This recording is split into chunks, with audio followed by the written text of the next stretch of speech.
Zizi sudah sedikit lebih tenang daripada tadi. Kini dia sudah membersihkan diri, semua sudah berkumpul di rumah Bian. Ada Sam dan juga Aira yang mendapatkan kabar tentang Zizi, mereka segera datang. Rendra sendiri dari tadi sibuk menggoda Abel yang terus menempel pada Abi. Abel tak menyukai Rendra karena Rendra terlalu agresif menurutnya. "Jauh-jauh Om." Gerah Abel dideketin Om, ucap Abel ketus.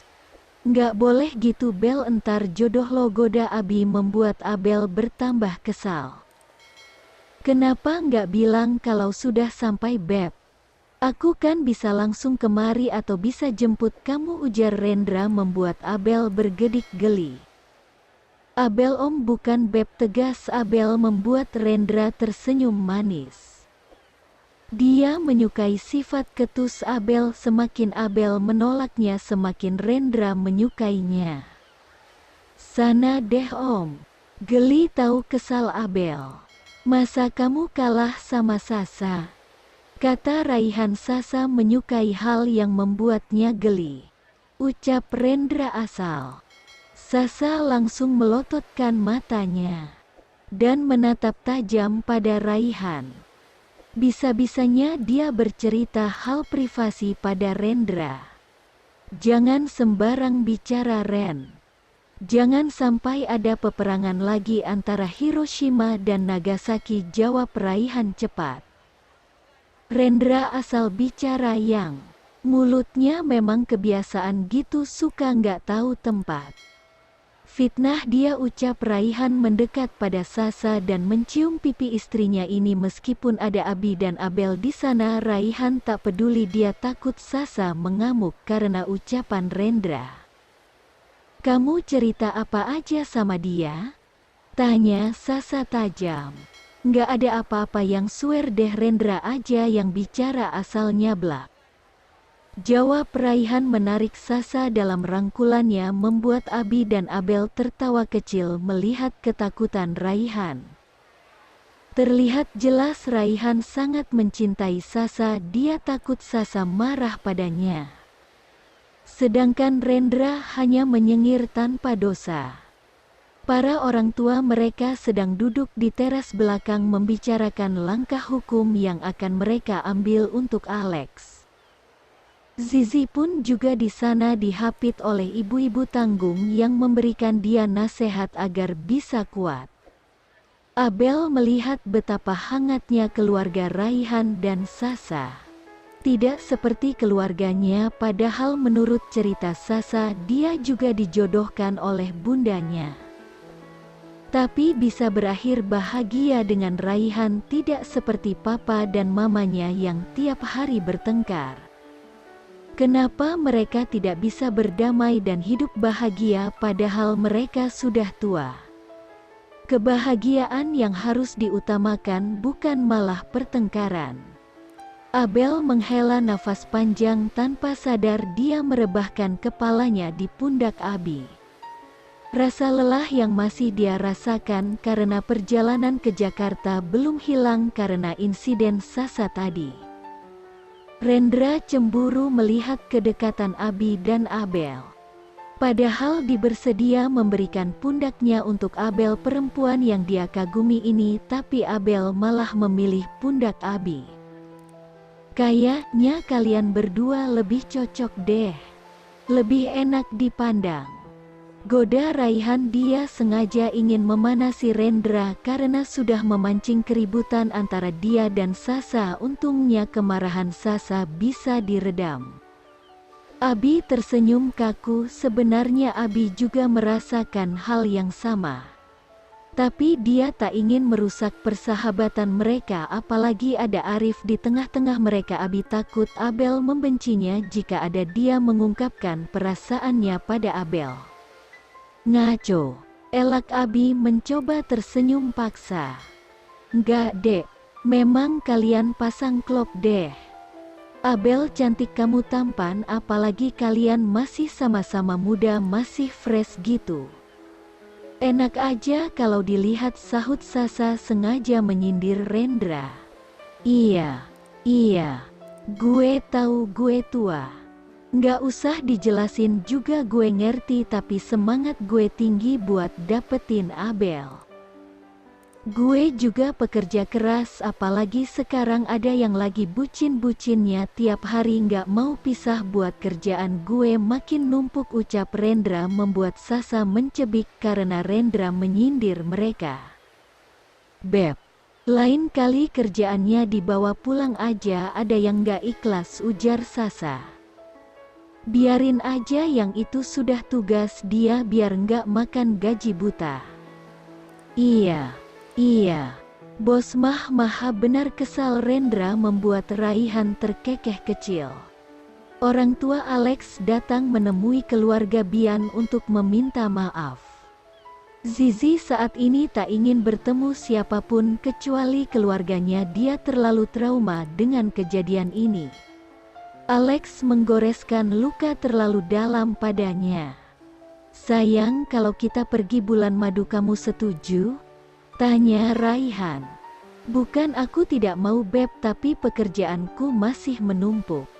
Aku harus segera menyelesaikannya karena masih ada satu proyek yang harus aku kejar, jawab Sasa sambil mengusap dada bidang Raihan.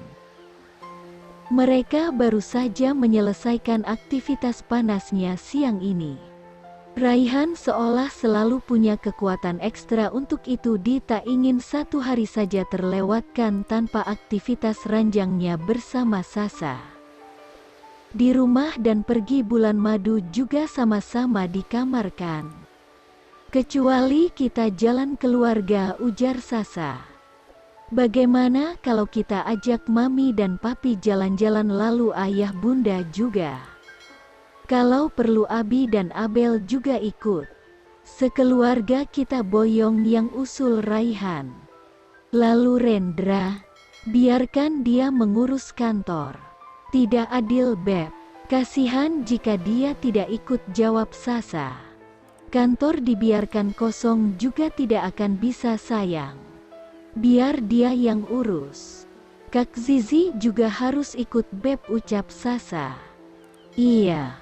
Kita ajak agar dia cepat melupakan Alex. Kasihan Kak Zizi yang dia juga butuh hiburan saat ini, pasti dia sangat tertekan dengan kejadian ini, ucap Raihan bangkit dari ranjang. Boleh, tapi aku harus mencari waktu yang tepat dulu Beb, karena pekerjaanku cukup banyak. Lagi pula kita belum membicarakannya pada semua keluarga. Iya, nanti malam kita bicarakan, sahut Raihan sambil berjalan ke arah kamar mandi karena tubuhnya terasa lengket. Bagus ya Bi, ujar Abel memandangi lautan lepas. Abi mengajak Abel jalan-jalan melihat lautan. Karena Abi tahu Abel menyukainya. Abel berlari kencang meninggalkan Abi sambil tersenyum manis. Dia bahagia saat ini, sangat bahagia bisa bersama Abi menghabiskan waktu berkeliling kota. Tuhan beritahu dia kalau aku cinta dia. Pekik Abel di depan hamparan lautan luas. Apa? Jawab Abi yang tak mendengar ucapan Abel. I love you, ujar Abel pelan. Apa? Sahut Abi yang memang benar-benar tak mendengar apa yang Abel ucapkan. Abi berlari mendekati Abel. Kenapa? Lo butuh sesuatu? Tanya Abi saat dia mendekat pada Abel. Enggak. Gue bahagia Bi, jawab Abel tersenyum manis karena sudah bisa mengungkapkan perasaannya meskipun Abi tak mendengarkannya. Bahagia kenapa? Jalan-jalan? Tanda seru, tanda seru. Tebak Abi dan diangguki Abel. Katro lo, kayak nggak pernah jalan aja. Sayangnya Arif nggak jadi ikut, ucap Abi karena kemarin memang Arif ingin ikut tapi tidak jadi karena harus menghadiri acara keluarganya di Surabaya. Kalau ada Arif pasti seru ya Bi? Bisa ledekin dia yang cemberut, lihat Kak Sasa dan Om Raihan, ucap Abel membuat Abi terdiam. Berarti memang Abel mementingkan persahabatan mereka. Buktinya Abel merasa seru jika mereka bertiga. "Bel, lo ngerasa ada yang beda nggak?" tanya Abi mulai serius. "Beda apanya?" "Beda karena kita kurang personil," ia jawab Abel santai. Abi menatap wajah cantik Abel. Perempuan ini benar-benar sempurna. Wajar saja banyak para lelaki yang tergila-gila pada Abel. Apalagi Rendra, dia rela melakukan apapun untuk Abel asalkan Abel menerima cintanya. Tapi Abi takut jika perasaannya ini membuat Abel menjauh darinya. "Bi, lihat itu," tunjuk Abel pada sunset. "Foto yuk Bi," ajak perempuan cantik ini menarik tangan Abi agar mendekat padanya. Beberapa pose mesra mereka tunjukkan dan diunggah Abel maupun Abi ke sosial media mereka, agar semua tahu betapa serasinya mereka. Abel dan Abi memang tidak pernah canggung memperlihatkan kemesraan mereka seperti layaknya kekasih. Karena memang mereka sudah lama dekat, bahkan dari kecil hingga dimanapun mereka terlihat seperti dua sejoli. Padahal tanpa status apapun. Jika dengan Arif, Abel memang jarang terlihat mesra karena Arif dari dulu sibuk mengejar Sasa.